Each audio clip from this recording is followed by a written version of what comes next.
Bienvenue sur Africa 24 dans cette nouvelle édition de l'Africa Tonight. Voici les titres de l'actualité. Les conditions sont réunies pour un dialogue politique au Togo, affirme le gouvernement. Un appel au dialogue pour l'instant rejeté par l'opposition qui exige la médiation de chefs d'État africains. Vitrine pour l'Égypte et les opérateurs économiques. La deuxième édition du Forum Africa s'est ouverte ce vendredi à Sharm el-Sheikh. L'investissement pour le développement durable, la création d'emplois et la croissance inclusive sont au menu de cette édition 2017. Et au Cameroun, une trentaine de start-upers sont à l'école du marketing digital. Cette initiative de l'incubateur Lab Jeune vise à leur fournir les outils nécessaires pour la vulgarisation de leurs produits. En crise politique depuis le 19 août 2017, un dialogue pourrait avoir lieu entre l'opposition et le gouvernement du Togo. Ce dernier a annoncé des mesures de décrispation pour favoriser des discussions dont aucune date n'a été pour le moment communiquée pour leur démarrage. Reportage de notre correspondante MFA Kofi. Tractation avec plusieurs présidents africains sur l'issue de la crise politique qui secoue le Togo depuis plus de 3 mois, le gouvernement togolais décide d'appeler l'opposition aux négociations.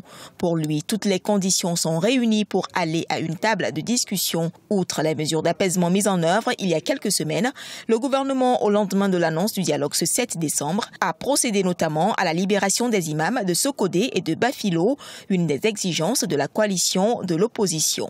Pour ce qui est des autres personnes en détention provisoire dans la même affaire des incendies, la procédure d'instruction est quasiment bouclée et des mesures de clémence pourraient être envisagées à l'issue du procès. Le gouvernement va adresser des invitations aux principaux partis politiques afin de les convier à des consultations visant à recueillir leurs suggestions concernant le format et les modalités du dialogue.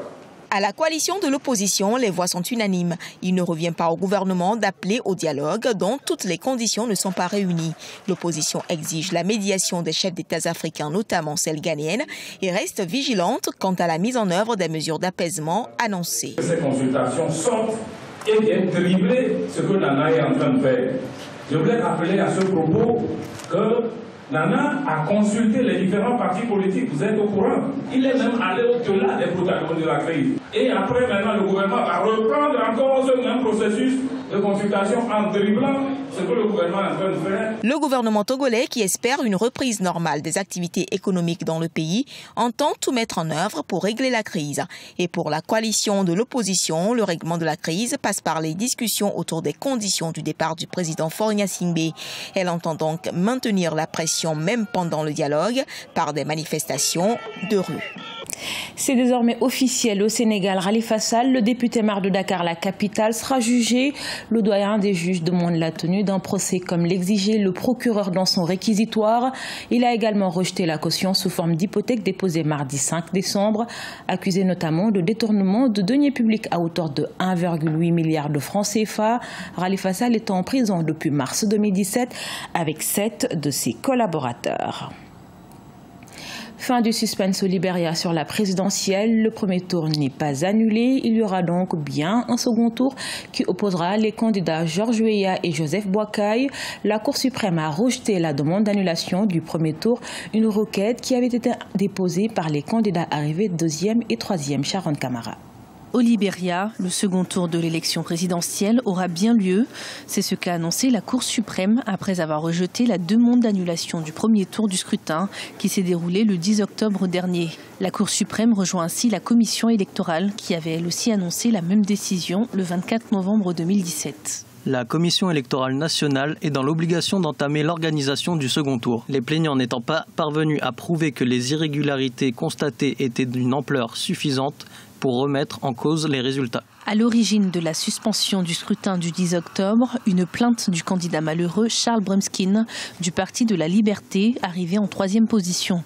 Ce dernier dénonçait des fraudes et des irrégularités massives lors de ce scrutin. Dans ses accusations de fraude, l'homme était aussi soutenu par Joseph Boakai, l'ex-vice-président du Libéria, arrivé 2e au premier tour de l'élection et qui accusait la présidente sortante, Ellen Johnson Sirleaf, d'interférence dans les élections. Les vérifications n'ont pas fait établir des fraudes suffisantes pour faire annuler le premier tour, ce qui signifie que l'élection a été à peu près acceptable, convenable, et que cette décision aussi fait avancer le Libéria vers l'apaisement et la stabilité. Prévu initialement pour le 7 novembre 2017, le second tour de l'élection présidentielle au Libéria devra maintenant être organisé dans les plus brefs délais par la commission électorale. Celui-ci opposera donc George Weah, le député et ancienne star du football, qui est arrivé en tête lors du premier tour, à Joseph Boakai, le candidat du parti au pouvoir.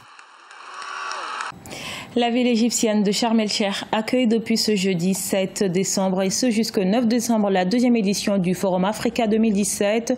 Une vitrine pour l'Égypte, ce rendez-vous qui accueille plus de 1500 délégués et 6 chefs d'État africains est une plateforme de choix pour créer de nouveaux partenariats, rencontrer des investisseurs et atteindre ses objectifs commerciaux en Afrique. Pour cette édition, l'accent est mis sur l'investissement pour le développement durable, la création d'emplois et la croissance inclusive. On écoute à ce propos Ibukun Awosika, présidente de First Bank Nigeria. Beaucoup de sessions ont été intéressantes et on peut en tirer de nombreux enseignements. Ce qu'on peut en retenir, c'est que nous avons beaucoup de problèmes en Afrique à régler et nous devons y réfléchir ensemble pour les résoudre. Il y a beaucoup d'entrepreneuriat en Afrique, mais il y a un manque de connaissances profondes de ce qu'est l'entrepreneuriat. Sur les dernières années, nous avons réussi à réduire ce problème en investissant dans l'éducation des jeunes entrepreneurs afin que leurs entreprises soient plus attractives pour les investisseurs. Nous avons collaboré en tant que banque pour un programme d'enseignement complémentaire pour les jeunes diplômés afin de les former au monde de l'entrepreneuriat. Nous avons co-sponsorisé un programme à la télévision qui s'appelle Ignite. C'est un programme sur plusieurs chaînes qui de même enseigne l'entrepreneuriat et apprend à résoudre les différents problèmes. 3 times a week, teaching entrepreneurship. Malgré leur nombre impressionnant sur le continent, les startups africaines sont notamment confrontées aux problèmes d'accompagnement communicationnel. Afin de les aider, l'incubateur Lab Jeune, en partenariat avec le ministère de la Jeunesse du Cameroun, ont initié une formation en apprentissage destinée à une trentaine de jeunes pour les aider à faire évoluer leurs entreprises. Reportage de notre correspondante Viviane Baoken.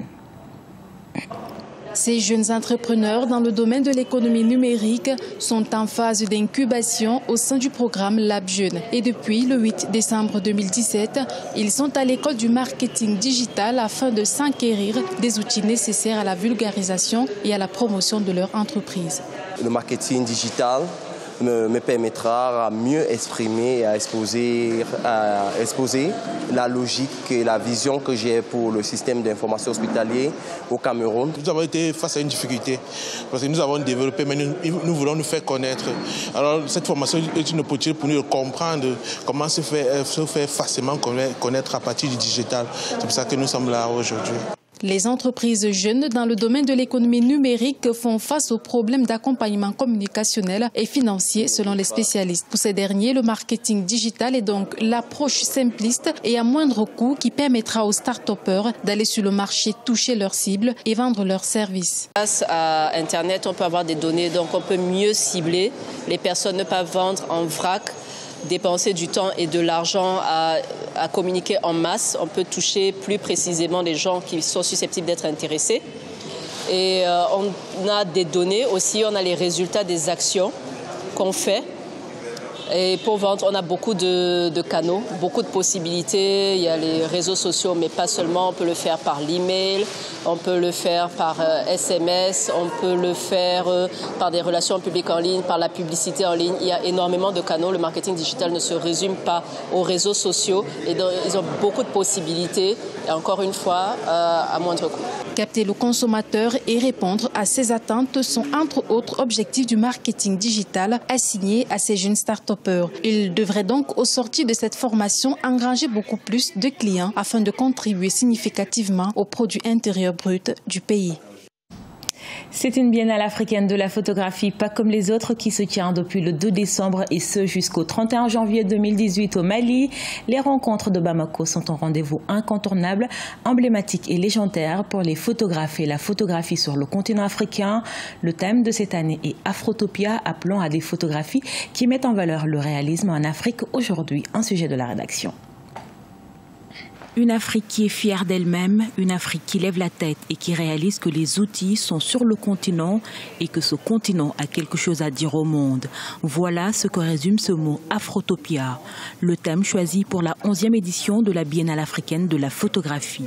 Inspiré du livre du même nom de l'auteur sénégalais Felwine Sarr, les photographies ont été chargées de créer un récit alternatif et divers d'une Afrique en mouvement. L'idée, c'est de faire un projet très thérapeutique pour nous, puisque nous devons changer d'attitude. C'est là où la Afrotopia est intéressante, c'est là où le projet correspondait au thème de la Biennale. C'est que si nous, on se voit comme ça toujours, qu'on fait une attitude de low profile, les choses ne changeront pas. Donc chin up, lève le menton, résiste. Face à l'obscurantisme, au repli identitaire ou encore à l'extrémisme, la culture est toujours une forme de réponse.